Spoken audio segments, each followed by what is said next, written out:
mesures de renforcement de la lutte contre la fraude douanière, notamment la mise en œuvre d'un programme de modernisation de la douane, l'installation des ponts bascules, la connexion et l'intégration de ces ponts bascules au scanner, mais également l'utilisation de l'alias documentaire au niveau du guichet unique du commerce extérieur. Il y a également d'autres mesures dont l'ajustement dans la loi de finances qui sera examinée au niveau de notre Parlement, de droits d'accise sur un certain nombre de biens pour essayer d'améliorer les niveaux de mobilisation des recettes, qui du reste est au rendez-vous depuis le début de l'année. Nous avons aujourd'hui un niveau de recettes qui est en même et en phase avec les cadrages que nous avons établis en début d'année avec nos partenaires du Fonds monétaire international. Avant de terminer cette séance de travail, Madame la Première ministre a tenu à féliciter les équipes du gouvernement pour avoir trouvé un accord de service avec le Fonds monétaire international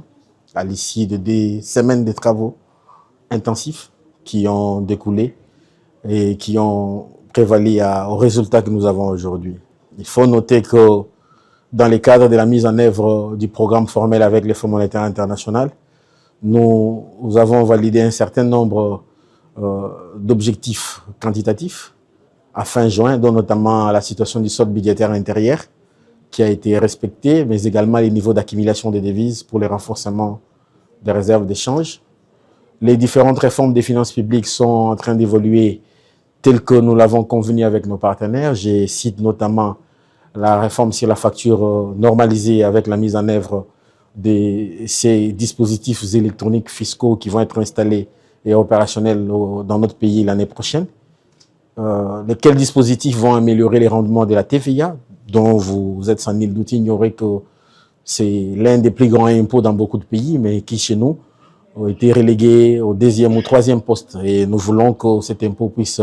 reprendre de la place comme dans tous les autres pays. Nous profitons de cette occasion pour sensibiliser les acteurs des organisations fêtières pour adhérer à cette réforme qui va améliorer les rendements de cet impôt et donner à notre gouvernement les moyens pour financer les priorités du gouvernement. Au niveau toujours de réforme des finances publiques, il faut noter également que nous avons passé en revue la réforme sur la mise en place du compte unique du Trésor et les autres réformes qui sont prévues dans le cadre du programme formel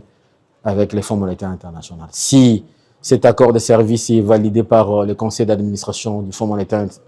international au niveau de Washington en décembre prochain, notre pays pourra bénéficier pour la première fois d'un appui budgétaire du Fonds monétaire international, couplé à l'appui à la balance des paiements qui est généralement et régulièrement payé depuis que nous sommes décaissé depuis que nous sommes en programme avec ces institutions de Bretton Woods.